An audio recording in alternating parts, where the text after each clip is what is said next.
Good evening, everybody. Arkansas Jural Assembly. It is so good to be here with you tonight. I am so excited. It is our first jury assembly training, so this will be training number 1. I will be using Bill Thornton's study guide for how to do the common law court process. I'll be using his study guide. It's like 82 pages long. I will be sending that to you guys through an email, so you'll have the whole document to look at your leisure. Over the next few weeks, I'll be going over portions of that study guide, and I will also be going over other things as well. And as I come across other things, I will send them to you in email so that everybody has paper documents that they can go back and look through. All right, so let me share my screen. What we're going to do tonight is I'm going to go over a few parts of this study guide, and as I go through each section, I am actually going to ask questions or allow you guys to ask questions or discuss anything that you would like about the topic. And also we will do that for each part, and then we will conclude. So attitude, we're going to start off tonight with attitude, because attitude is very important. It's important in everything that we do in life. It's important in the courtroom, especially. And attitude for our court officials, attitude for our jury, attitude for our plaintiffs, or not plaintiff, ours would be claimant. Our claimant and our accused or respondents. It is very important. So common law strategy will not work if you have a negative attitude. Many people who are defending their rights are also very angry. Not that they are not justified in their anger. However, anger is a luxury of the poor. And as the saying goes, don't get mad, get even. We are not paupers. We are sovereigns, and I'm going to go over that tonight as well. But as sovereigns, our attitude is everything. And not only in our attitude as a negative attitude, but our confidence. And so we have got to learn to become confident in who we are and how we act. The whole court process is about getting even. The reason the IRS does not tax court judgments is because the judgment is perceived as a compensation for what you lost.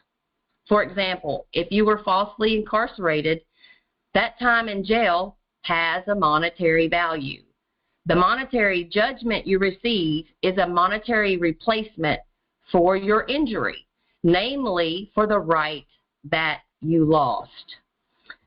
You need to psychologically detach yourself from your problem. If you don't, if you are too close to the problem, you will blind your options. Your mind will be channeled, and you won't see other opportunities in order to win your case. Have you ever bought a car? Buying a car is always a good emotional experience. You got that all new thing, and it's nice when you drive it out, but did you notice after you bought your car how many other cars were on the highway that were just like yours? Probably a lot, because until you buy that car, you don't recognize that brand as much, or most of the time you wouldn't unless it's something that just stands out. Those other cars were there all the time.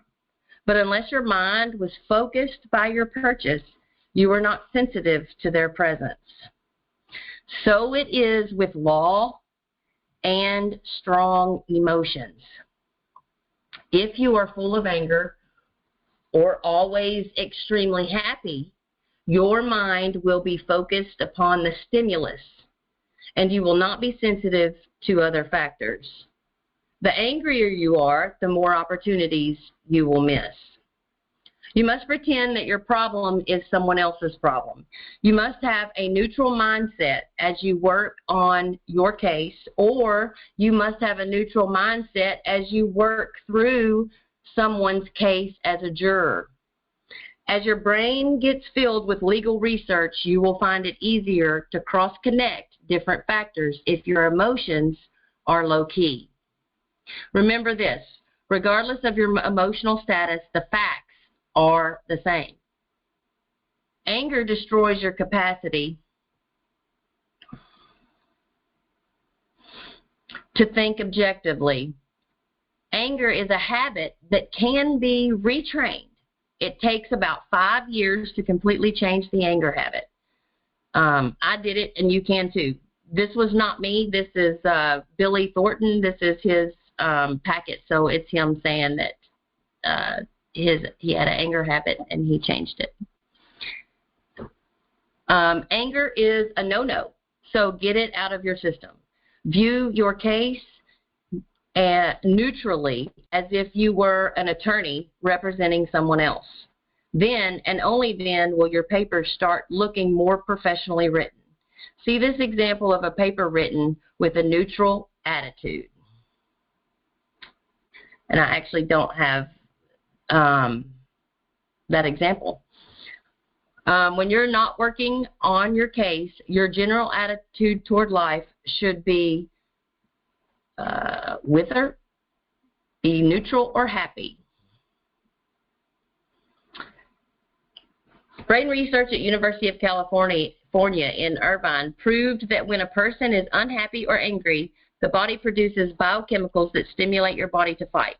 But a side effect is that those same biochemicals also destroy your health. It's not good for your health if you're angry all the time. My own unproven observation has been that people who are angry all the time seem to eventually develop cancer. On the other hand, the university research proved that when a person is happy, the body produces biochemicals that make you feel good. A side effect is that those same biochemicals also improve your health. Laughter truly is the best medicine. By the way, I should mention that your general problems have nothing to do with your happiness. True, in a given situation, one may feel anger or happiness, but that is just a passing moment. Your general emotional status should be either neutral or happy for your own health's sake, if nothing else. And that is also how you should be as you write your papers and your case, and as we try cases as jurors or court officials. When I'm negotiating with the enemy, I always watch his emotional status. If he is angry, I know he is insensitive to his opportunities. In subtle ways, I can take advantage of his diminished brain functioning. Don't let your emotions entangle your logic. And then he has the Serenity Prayer on here.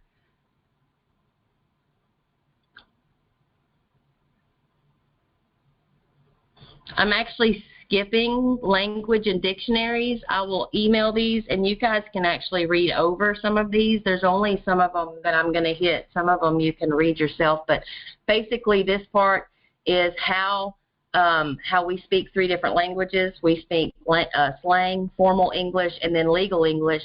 And then it talks about the different tricks that you have, or that the government has, or the courts use to trick us into contract, or trick us by our natural person or artificial person. Anyway, you can read through these different tricks at another time.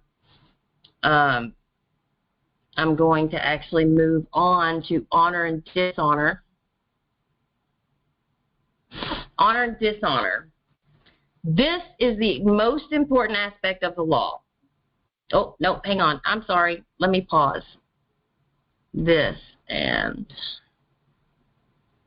come over here. All right, guys. I just finished talking about attitude. Are there any questions or discussion or anything that maybe someone would like to add on attitude? I'm going to unmute everyone.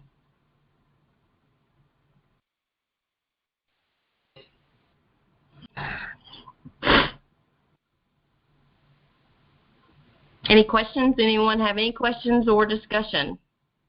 I know my attitude's been horrible through all this. I'm trying to change it.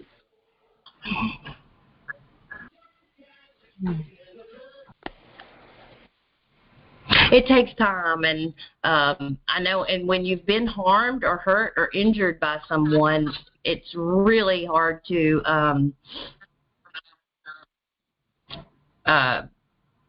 try to separate. And I know that you've been working on that, Cheryl, because you told me that you just have to walk away. So sometimes we just have to walk away. A lot of walking and a lot of talking to God. Anybody else have anything on attitude that they want to ask or discuss? This is Brendan. Hey, Brendan. I was just going to my son's concert, and these people hit me and knocked my front clip off my truck. So right now what I'm doing is looking for my title, because these police have a problem with my unregistered vehicle, and they will not accept my credential card, and they won't accept this and that. And so I'm having to try to find my title to my vehicle right now. I just wanted to let y'all know what was happening right now. Brendan, if you get in a jam, you can call Will on his cell phone. All right. You know what I mean? Yeah. I yield. Anybody else have anything on attitude?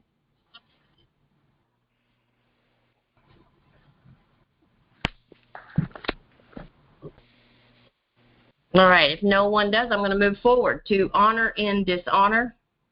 I think when I hit mute on y'all, and when it mutes everybody, it says that you can unmute at will. So when I get to the question and answer part again, y'all can just unmute at will if you want to talk.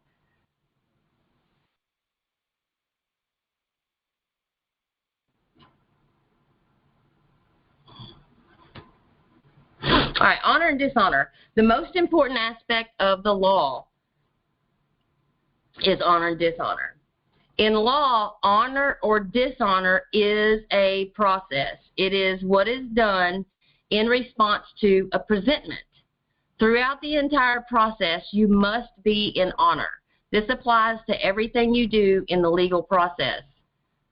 To act with dishonor toward the other person is the highest sin in any system of law. In ancient times, honor was the manner of being that we now describe as having integrity. In plain language, an honorable person avoids deception whenever possible. They treat others with respect, and they stick their beliefs no matter how others think or act. That's by Carla Joy. Personal integrity is allegiance to moral principles. That's from wordia.com. And a quote by Martin Luther King Jr. says, "The ultimate measure of a man is not where he stands in moments of comfort, but where he stands at times of challenge and controversy." And the last quote I have here is by H.L. McKinnon, and it says, "The difference between a moral man and a man of honor is the latter regrets a discreditable act, even when it has worked and he has not been caught." So, in practice, so here we are in practice, and we're talking about honor and dishonor. And if we are going to be at law, whether we're in our common law or even having to go into their de facto courts, we have to remain in honor at all times when we're dealing in things. We also have to act in honor, or as a sovereign, we should act in honor anytime we get presentments. And so tonight I'm going to talk about a little bit about a presentment and what it is and how we respond to it. So in practice, there's going to be 3 ways to honor a presentment. So what is a presentment? A presentment is basically something that you are being presented. It's something that is being discovered or brought to your attention. And so, for instance, If you get a summons in the mail, or if you get a ticket, that's a presentment. Many different things are considered presentments, but anytime you get a presentment or a bill or something of that matter, there's 3 ways to honor it. The first way that you honor it is called accord and satisfaction. The second is a conditional acceptance, and third is a rejection without dishonor.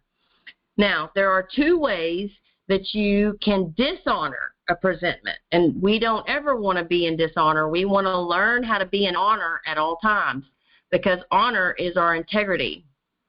So 2 ways to dishonor a presentment is to have an argument. So if you're arguing, or silence, which means you don't say anything or you don't answer.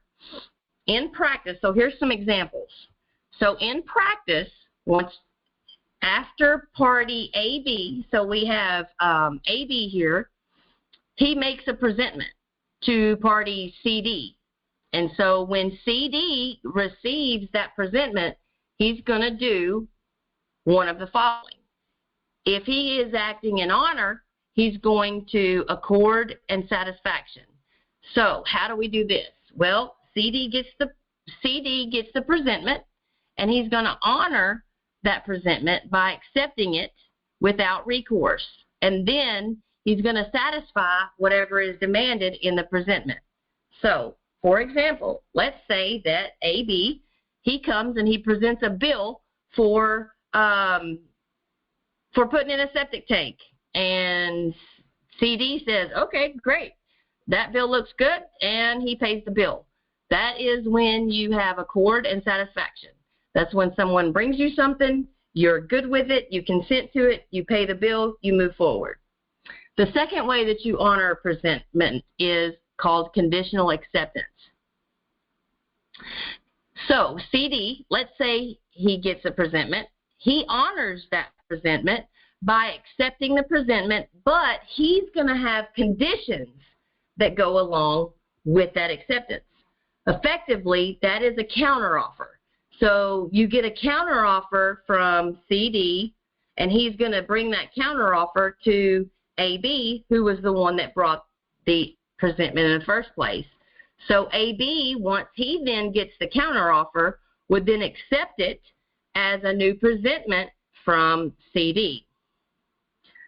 So, for instance, an example of that would be AB offers his house for sale, but CD comes back and says, okay, I accept the offer provided that the house, but before I accept that offer, I want the house painted first. So that's how you do that one. Rejection without dishonor. So AB sends a presentment, and CD looks at the presentment, and he's like, no, I'm not consenting to this.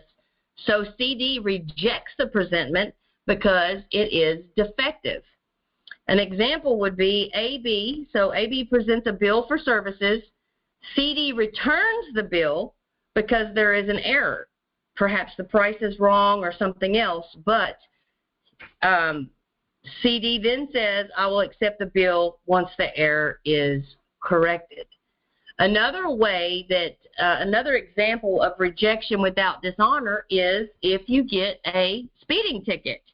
If that is them giving you a presentment or a bill and you take that and you reject it, that's where you take in red ink and you write across of it, no UC return service, no UCC contract, no territorial contract on the actual ticket, and send it back to them within 72 hours, and that will be a rejection without dishonor. So, if you're acting in dishonor, so you get a presentment from AB, and you can act in honor, but if you act in dishonor, this is how you respond in dishonor to a presentment. AB sends you a presentment or sends him a presentment. CD rejects the presentment. He rejects the bill. There is no basis for him rejecting the bill. So the arguments have no relevancy to the presentment. Often ad hominems usually will come into play here. Now let me tell you what an ad hominem is. An ad hominem is appealing to the feelings or prejudices. It's also marked by an attack on opponent's character. So if somebody rejects, so if CD comes in and he dishonors the bill, which means he's rejecting it. He's rejecting it, but he really has no argument to reject it.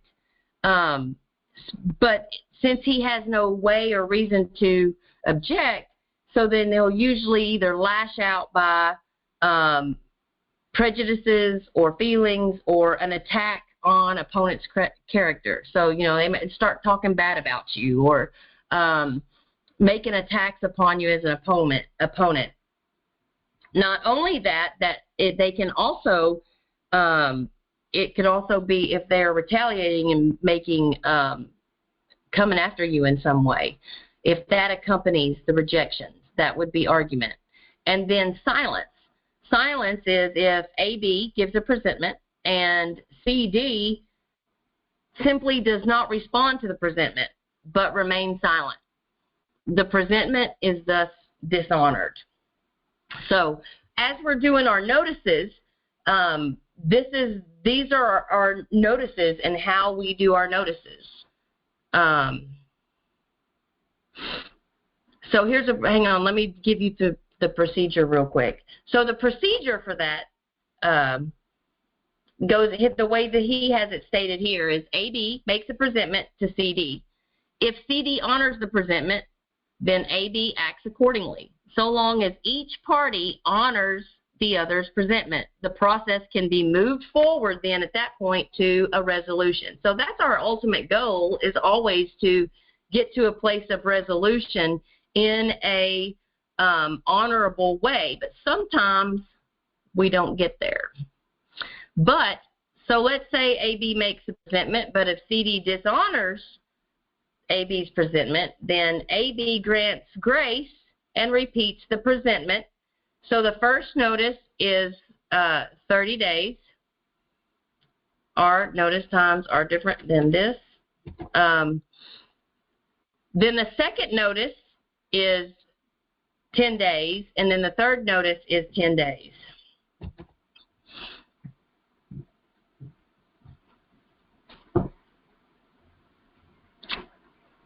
During that time, if the CD honors AB a second time, AB then makes an affidavit of the history of presentments. The affidavit is given to a public notary. The notary is requested to make it in behalf of AB or a formal presentment.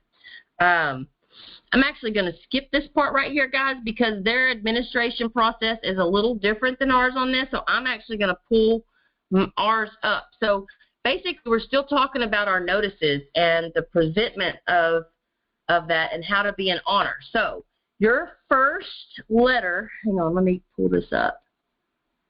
So as far as our due process and how we do our due process, we have our first notice. So I can't change this, and we couldn't get it changed. This was what we used in our event, and it's part of our slides. But you have, on your first notices, you have 3 ways you can send that notice. The first notice, or 2 ways you can send that notice, either as a conditional acceptance or a rejection without dishonor. And for instance, a rejection without dishonor is jurisdiction. If you're not in jurisdiction, you ask them to prove jurisdiction, you prove jurisdiction on your end, you're actually rejecting their presentment based on jurisdiction. Or you can do the conditional acceptance for jurisdiction. In conditional acceptance for jurisdiction is what you'd say, I will agree to come to your court if you prove that I am a corporate entity and not a living man standing right here before you. So if they can't, and then you bring your proof and they can't prove that, then that's a conditional acceptance letter. Once that one goes out, it's 30 days. And then if they don't respond or they're in dishonor, then it's fault and dishonor. There's a letter for that. it goes out for 10 days. After that 10 days, if they don't respond to you, then they are in default and dishonor, and that's 10 days. Once you add up the money that's from the fee schedule for the ways that they've harmed you, then you will send an invoice 7 days. Then after 7 days, send a second invoice. Wait 7 more days. After the third, you send a third invoice. After that third one is sent, then you will do a UCC-1 lien through the Colorado Secretary of State website. That's where we do the commercial liens at, is there. And so that is how we do our due process. And this is how all of these things, when it comes to dealing with the de facto, how we will work with bringing them through our court is through these type notices. Once they come through our court, then our court and our juries, whether it's in arbitration or whether it's a trial by jury.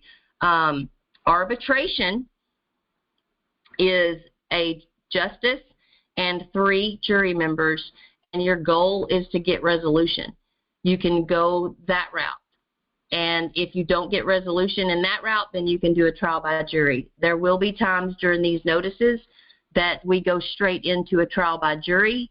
And the reason, for instance, with the case that we have coming up soon, the reason we went straight to trial by jury instead of going through an arbitration process is because the verdict came down through a grand jury, and the grand jury did an indictment, and that has to go through a 12-man petit trial jury for that. So these are the ways that our notices will come through the common law court. Now, let me come back over here and ask, okay, guys, that is the part on our notices and honor and dishonor and how we deal with presentments. Is there any questions on this, any discussion on our procedure and how we do those things? This is Robin. I have a question. Yes, hon. Okay, so once you lien someone, how can you access the funds from the lien? Can you, at that point, send a notice to their employer to garnish wages? No. We would have to bring, so basically what the notices do, so here's how the notices work.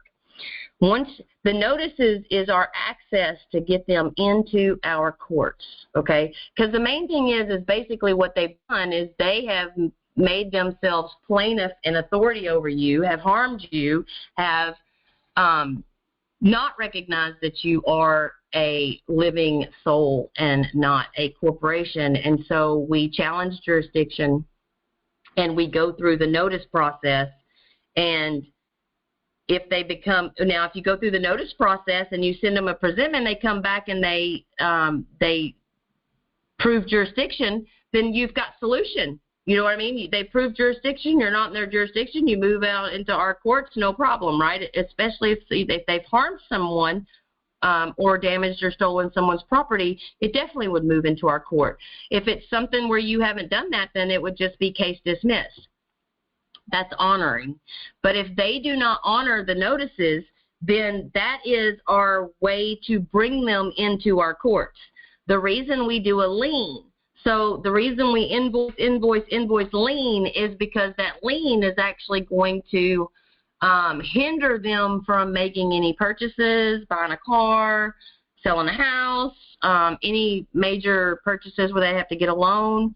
It would affect them. The whole main goal of, because for instance, so you're ending up putting like whatever the fee schedule says. So I think when we did some of Cheryl's, the fee schedule came up to like, I don't know, $14 billion or $4 billion or something like that. It's astronomical amount. That's what the fee schedule comes up to. You're not going to get that amount of money in your actual claim. You will get something that the jury will decide on that is fair compensation, and they'll make it correct. And that is up to them to whatever they make it. The reason we do the lien is to entice them and encourage them strongly to come to our court, because once they come to our court and you get a verdict from the jury, once the jury comes back either in arbitration or in trial by jury, when their verdict of reimbursement and award for injury comes back, whatever that amount is what you will be granted, and that's how we use that verdict to be able to get payment and to order them to make something happen. At that point, the lien that you have on them will be taken down to that number, or it will be amended at that point after the trial. Does that make sense, Robin? Yes. And then we'll have the means to garnish wages if that's what needs to happen, correct? Yes, garnish wages, and not only that, take property, like real property. It'll be the order from the court will actually be recorded on the land jurisdiction where we do our deeds. Once it's filed there, it's already cured. So if you get a judgment that comes back that's filed, it's already cured on that. And so you can, at that point, there's a small process. I'm not exactly sure how that works right this second, but I am learning. I'm in the process of learning exactly how that works. It's cured on there, and then you can actually go through the Secretary of State's office where we have that other lien, and you can actually attach to their real property and foreclose on it.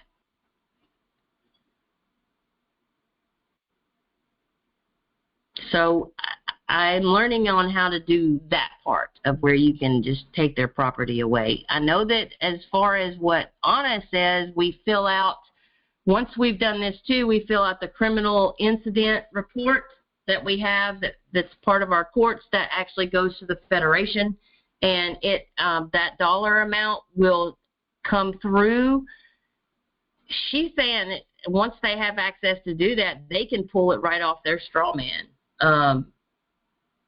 So through their corporate entity as a charge. So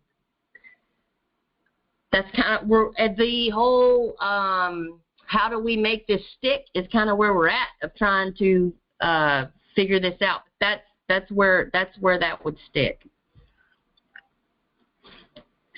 And I'm learning. So we're getting there on how to enforce. Okay. Yeah, I was just wondering how do we enforce the lien. You won't be able to enforce that lien that you guys already have. You won't be able to enforce that lien. That is just to encourage them strongly to come to court, because once the court is over, you'll take that lien off, and whatever the court decides is the judgment from the court is law. It cannot be appealed. Because it's coming from a 12-man petit jury of under the common law, it's not able to be repealed. So actually, and it stands over their court, so we can actually have those court verdicts, if I'm not mistaken, also filed on your courts, because once we try something that they have you guys in there for, we can override that court. So there's options here of how we can handle this, and we can maybe even attempt to go a couple of them at once and see which one hits right best. You know what I'm saying? Yes. Well, I mean, I've leaned my judge, but I'm working on the officers now because I didn't send out letters at the same time. So yeah, I understand. Yeah, that's the same thing that Cheryl's having to do. I totally understand that. So, but we'll run them in, and so what we'll do is we'll run them in segments. I'm thinking that for the police officers and those type of guys, we can actually pull those guys through arbitration instead of having to pull them through the trial by jury. some of these we will be able to do through, we had to do Cheryl's through trial by jury because it came through the grand jury. But some of these cases we'll be able to do by arbitration, and either one of those are binding and are the highest law of the land, so they can't be overturned. So any other questions or discussions on honor and dishonor and the procedure of how we do what we're doing?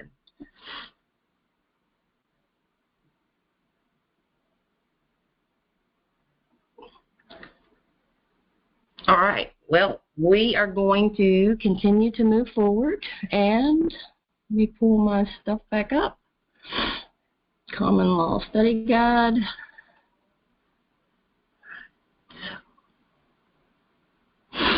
I guess I didn't finish that part. In court, so we're kind of still here in the same part. In court, you can think of the court process as a formal series of presentments. Each time a presentment is made, a court paper is filed.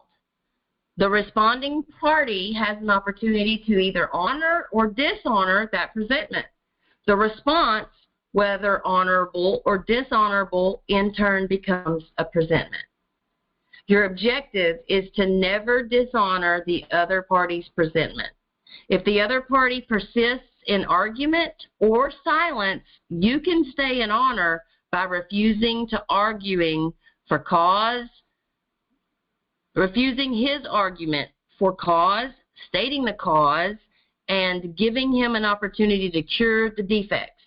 If he refuses to stop arguing, you stay in honor as he continues to be in dishonor. Now, next is something that's called parens patriae. Now, parens patriae originates from the English common law, where the king had a royal prerogative to act as guardian to persons with legal disabilities such as infants, idiots, and lunatics. In the United States, the parens patriae function belongs with the states. Now, I want you to understand it belongs to the states. That would be the republic states, not the all caps corporation states. They use parens patriae on all of us, thinking that we're citizens, thinking that we are persons who are infants and idiots and that we can't take care of ourselves. But it is part of common law. Parens patriae is part of common law, but it is usually for an infant, an idiot, a lunatic, someone who actually cannot, literally cannot defend themselves. And that power would remain with the republic, part of the states, to aid them as best as we can. So, at least in theory, two reasonable but contending people will honor each other and attempt to resolve the problem at hand. So that's in theory. In theory, we're going to have two people work this thing out. But in actual practice, often one or the other or both will act in dishonor in the case. If both are acting in dishonor, if both are acting in honor, the court has nothing to decide, because if they're both in honor, the parties are working it out together. If one of the parties is in dishonor, then the court must look with favor to the person that is in honor. So look at that. If one of the parties is in dishonor, then our court must look with favor towards the person who is in honor. So giving it an example of that is as we are now hearing these cases, and these cases are coming before our court, our people who have done the best that they can do, who have sent these notices out and who have challenged jurisdiction, have been at the ones acting in honor. It is these judges and these prosecuting attorneys and cops and all these other ones who are in dishonor because they are not following the Constitution, and they should have given oaths to the Constitution to defend it, honor it, and obey it. And we are owed those guarantees. So that's what we do when we're in our courts.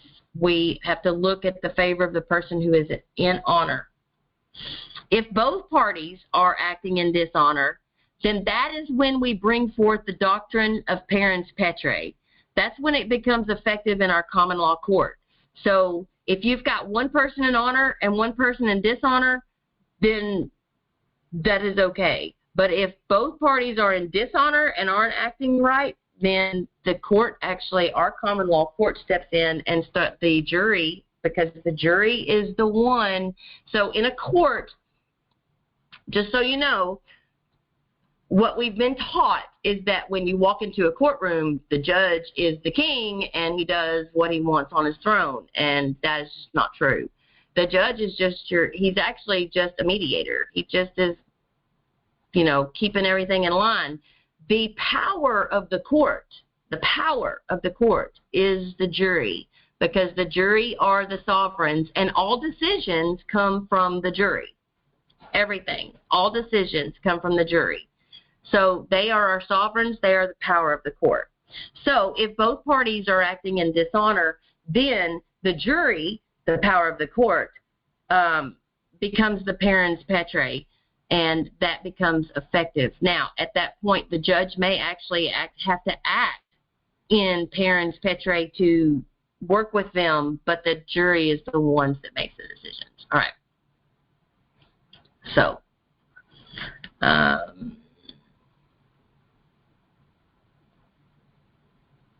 where are we at? All right, guys. Any questions on that?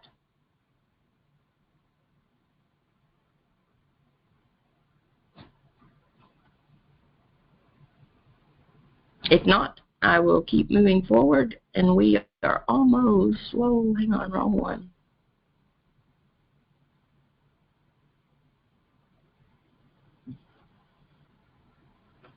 So, people or citizen, which one are you? The preamble, so the people, here's the people. The preamble does not specifically define the word people from we the people.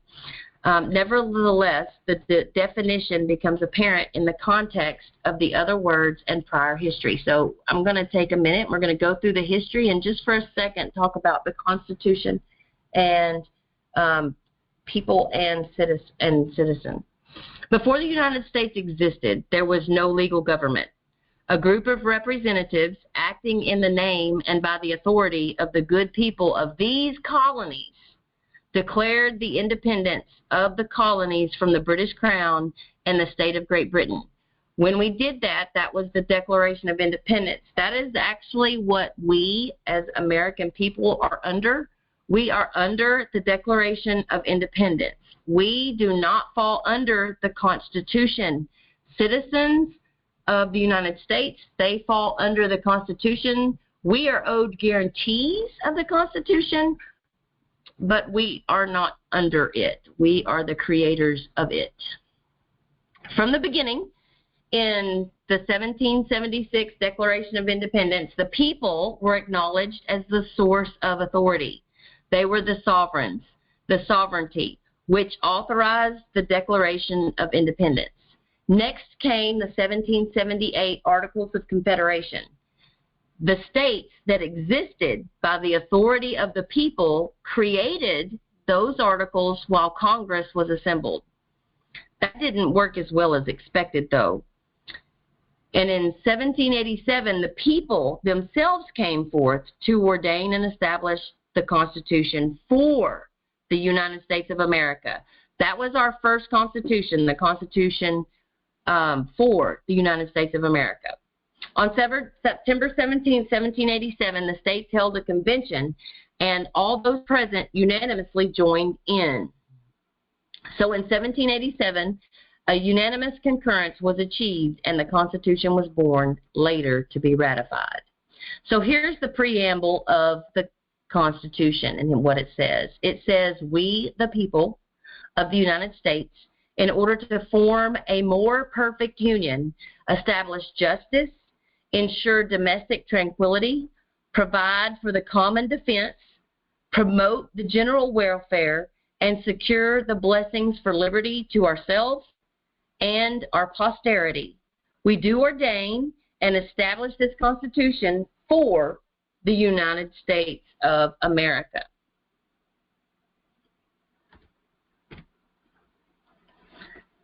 This was the preamble to the Constitution. So here's the structure of the preamble. The trustor. So who are the trustors? The trustor is we, the people. The venue. The venue is of the United States. The purpose is in order to form a more perfect union, to establish justice, ensure domestic tranquility, to provide for the common defense, to promote general welfare, and secure the blessings for liberty. And who's the beneficiary? So the beneficiary of this is to ourselves and to our posterity. There's an enabling action here. It means we do ordain. And when we do ordain, we declare the law. That's what that means, declare the law. We as sovereigns, as the people, we have the ability to declare law. And so that's what we're doing in this Constitution, is declaring the law. And to enable, the second enabling action is to establish and bring it to existence. So, and so what is the Constitution? The Constitution are articles of incorporation for trust. For trust. So, the Constitution is a trust. And the trustee, okay, of that trust is for the United States of America. They are the trustees. So the United States of America is the trustee. We are the executors of that trust as the American people. And the beneficiaries, if we go back up here and look at the beneficiaries are ourselves and our posterity. What is our posterity? Our posterity is our children and our children's children and their children's children. That is our posterity. So basically, yes, the United States, quote, all caps, is a corporation, but the Constitution that we put together is actually a trust. So, the analysis of this preamble. The preamble defines the context in which the remainder of the Constitution must be interpreted. Most of it is self-explanatory, but here's an explanation that points to popular sovereignty. After the Declaration of Independence, but before the ordainment and establishment of the Constitution, the people of the United States pretty much handled their own affairs using the common law. They were not subject to any higher authority other than the authority of the common law, as administered by the people themselves, by self-governance, which is what we're doing now. These are our common law courts. It's run by the people, they're of the people, and they're for the people. So this is our common law courts. Although the states did exist, they only existed by the authority of the people. Every man was a king and every woman a queen, and none had any subjects. Upon declaring our independence, we all became sovereigns and members of the peerage. And so when we say a jury of our peers, a peerage means nobility. So when we have a jury of our peers, it can't be a citizen. It has to be a sovereign. The peerage is the sovereigns, just as a note. So the people of this state, as the successors of its former sovereign, are entitled to all the rights which formerly belonged to the king by his prerogative. Through the medium of their legislature, they may exercise all powers which previous to the Revolution could have been exercised either by the king alone or by him in conjunction with his parliament, subject only to those restrictions which have been imposed by the Constitution of the state or of the U.S. So basically, before the revolution, anytime that they wanted to exercise powers and make legislature or law or anything like that, it always had to go through the king, like King John or any of the kings. They had to go through them. But after that, we as the people are able to declare law, make law, and to legislate. And all legislation comes from the people. The enabling actions in the preamble are significant because there's simply nothing in the use of those words to imply that the people relinquished any of their own power or authority. So the power is still vested within we the people. And we can put that vest on and we can take that vest off. And if we vested that authority into de facto or into someone else, we can literally rip that vest off of them and put it back on ourselves. Because the people declared the law, the people ordained the law without taking away from themselves the authority to declare law again in the future. The people established the Constitution without taking away from themselves the authority to establish anything else in the future. In other words, the people gave birth to the Constitution without giving up any of their own power and authority. And today we are coming back with that power and our authority, and we're standing on it. So what was before continues to be so today. From the context of the preamble, one may conclude that the laws of the United States do not apply to the people. The people, as ordainer and establisher of the country, are sovereigns of the country. They may not be involuntarily subjected to the laws of the United States. So if we are subjected to the laws of the United States, we have to consent. See, we may not be involuntarily subjected. The only way we can subject to their laws, codes, and regulations is if we consent to do so. Because of Amendment 10, the powers not delegated to the United States by the Constitution, nor prohibited by it to the states, are reserved to the states respectively and to the people. The government has no authority and cannot assume any authority over the people.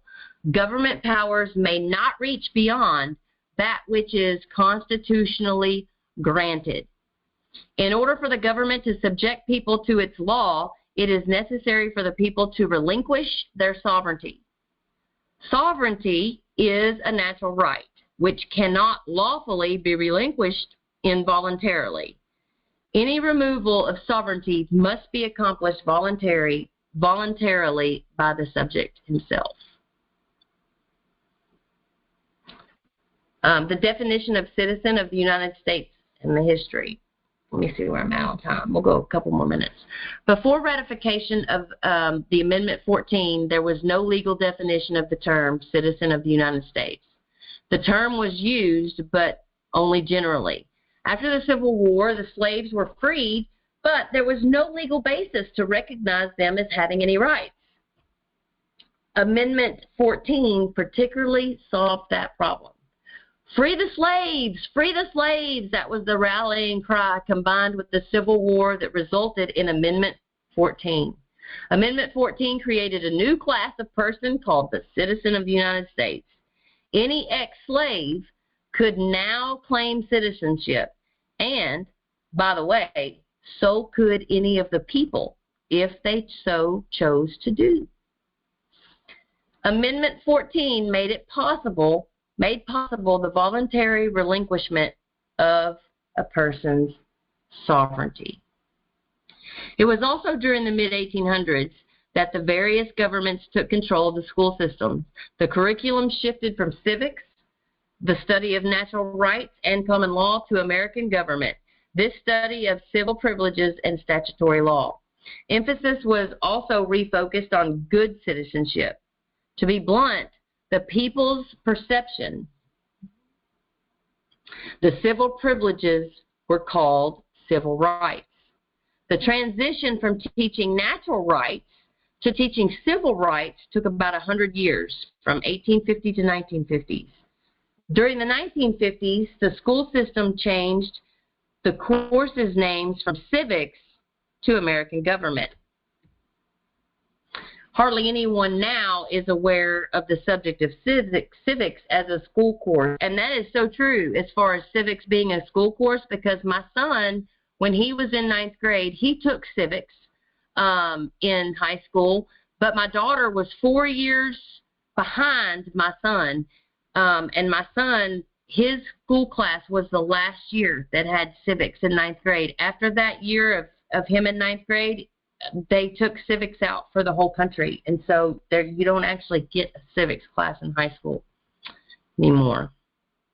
The phrase citizens of the United States is defined in the Constitution for the United States of America in Amendment 14, Section 1. All persons born or naturalized in the United States and subject to the jurisdiction thereof are citizens of the United States and of the state wherein they reside. No state shall make or enforce any law which shall abridge the privileges or immunities of the citizens of the United States, nor shall any state deprive any person of life, liberty, or property without due process of law, nor deny any person within its jurisdiction of equal protection of the law. Section 5 of Amendment 14 says that Congress shall have the power to enforce by appropriate legislation the provisions of this article. Now, when you're talking about Amendment 14, this is where we can turn ourselves into a citizen of the United States and into a resident. And this is what they've done to us through the birth certificate, which came later.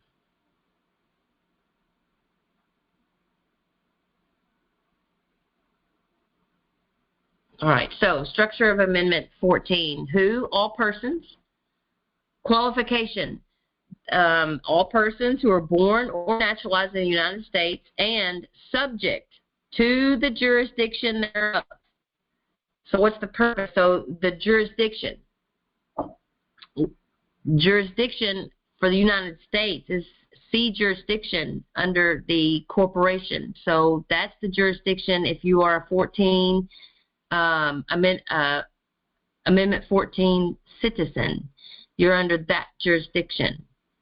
No state shall make or enforce any law. So the purpose is no state shall make or enforce any law which shall abridge the privileges. Now remember, we have rights, not privileges, or immunities of citizens of the United States, nor shall any state deprive any person of life, liberty, or property without due process of law. It's interesting that they did put in here without due process of law, because due process of law is a common law term for the due process that I just covered earlier, which is the notices. Nor deny any person within its jurisdiction the equal protection of those laws. It's enforced by Congress. Enforcement method is legislation. As discussed above, the people are sovereign. The people are not subject to the district jurisdiction of the federal government, even though they are born in the United States. So the Amendment 14 of we the people, we're not subject to that jurisdiction of the sea. We are subject to the jurisdiction of the land. And Amendment 14 inverts the relationship. One of the qualifications to be a citizen of the United States is that one must be born or naturalized in the United States. Another qualification is that one must be subject to the jurisdiction. It is not possible to be a citizen of the United States without being born or naturalized in the United States and subject to the jurisdiction thereof. But if you are born or naturalized, and if you are subject to the jurisdiction, then you automatically qualify as a citizen of the United States.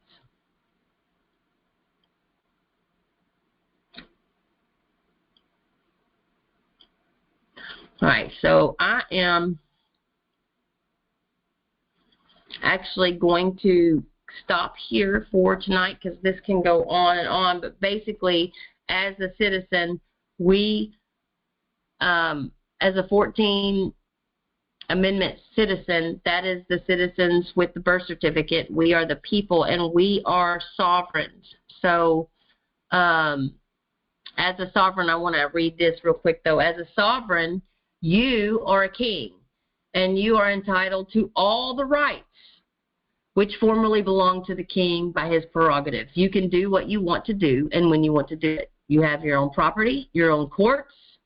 There is no limit as to what you may do other than the natural limits of the universe and the sovereignty of a fellow sovereign. You should treat the other sovereign in accordance with the golden rule, and at the very least must never harm him. Your sovereignty stops where another sovereignty begins. So my sovereignty stops where your sovereignty begins. So it starts and stops with our property or our person, our entity. So that's, you are the sovereign, and you are one of the sovereignty, which means you have promised to support the Constitution and protect it from all enemies. You have no allegiance to anyone. The government, your only public servant, has an allegiance to you. As a citizen, you are only entitled to whatever your sovereign grants to you. You have no rights as a citizen. If you wish to do something that would be otherwise illegal, you must apply for a license, giving you special permission. If there is no license available, and if there's no specific permission granted in the statutes, then you must apply for special permission or a waiver in order to do it. Your only allegiance is to your sovereign, which is the government. And that allegiance is mandated by your sovereign's law, the government. Though not absolutely sovereign, is sovereign relative to you if you claim to be a citizen of the sovereign. Here's a typical example. As one of the people, you have the right to travel unrestricted upon the public highways. You have the right to carry guests with you in your automobile. You have the right to own a gun, and that right shall not be impaired by your servant, that government. You have a right to a grand jury indictment. You also have a right to a trial by jury. That is a trial directly by the people, not the government. As one of the citizens, you may not travel by automobile unless you are either licensed, a licensed motor vehicle driver, or you are a passenger with permission to be on board. Gun ownership for a citizen is a privilege, subject to definition and regulation. As a citizen, you do not have a right to a trial by jury in all cases, and you have no right to a grand jury indictment.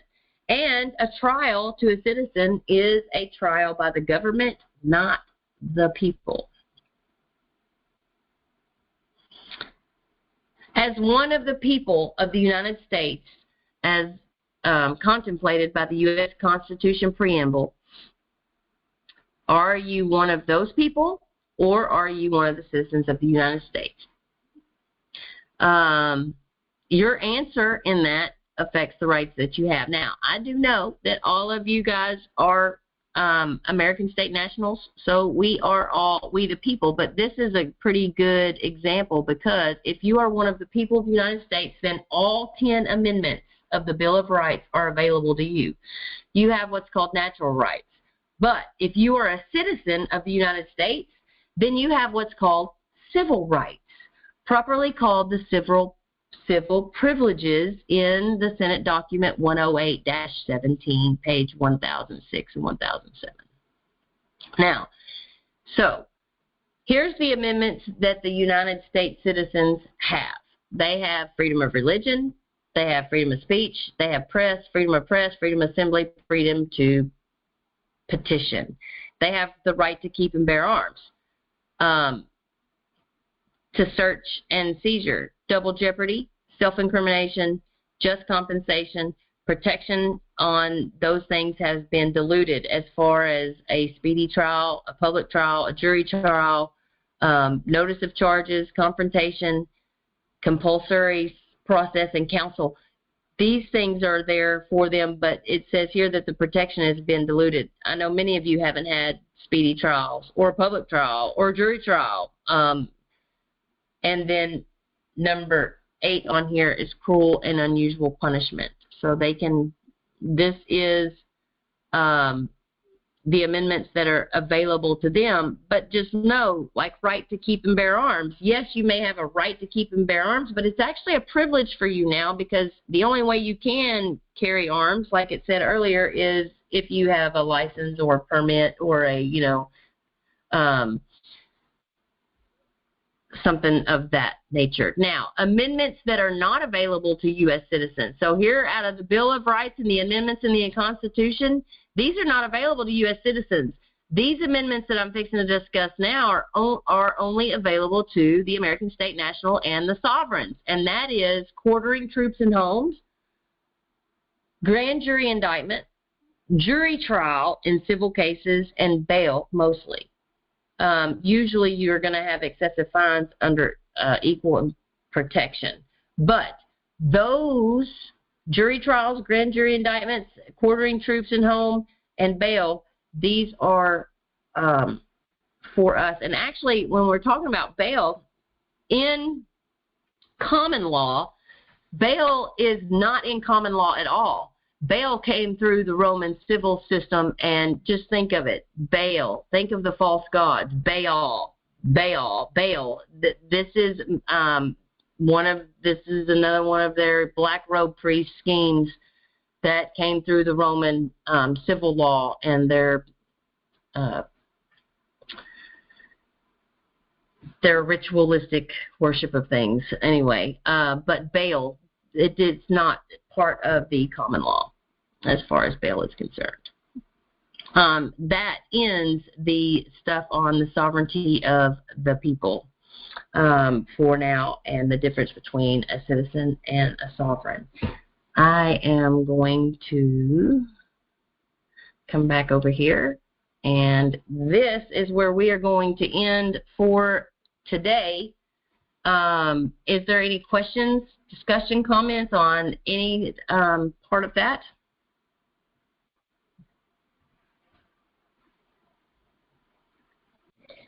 Thank you, Kimberly, for doing this. It's very informative.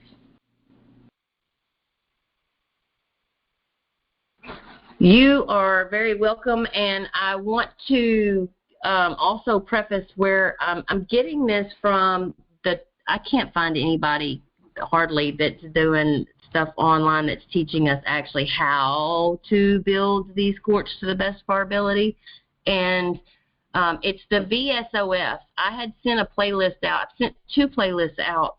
I'll send another one, but one of them was the grand jury playlist that I sent out, and the name of the YouTube channel is VSOF. It's Vocational Science of Freedom. And anyway, it's their stuff. And so I'll send out those playlists again, and then these are the files, and so I'll send you guys out these files of this as well. So if anyone doesn't have any questions or any discussions, then I will go ahead and stop the recording here. Oh, I do want to say one thing on the recording. Just so you know, guys, every Tuesday at 6:30, we will be having these sessions. I may have said it before, but every Tuesday at 6:30, if you can't be on the call, the email will come out when the recording is available, and it's usually right after I hit stop record. So thank you, guys. I'm excited, and good day.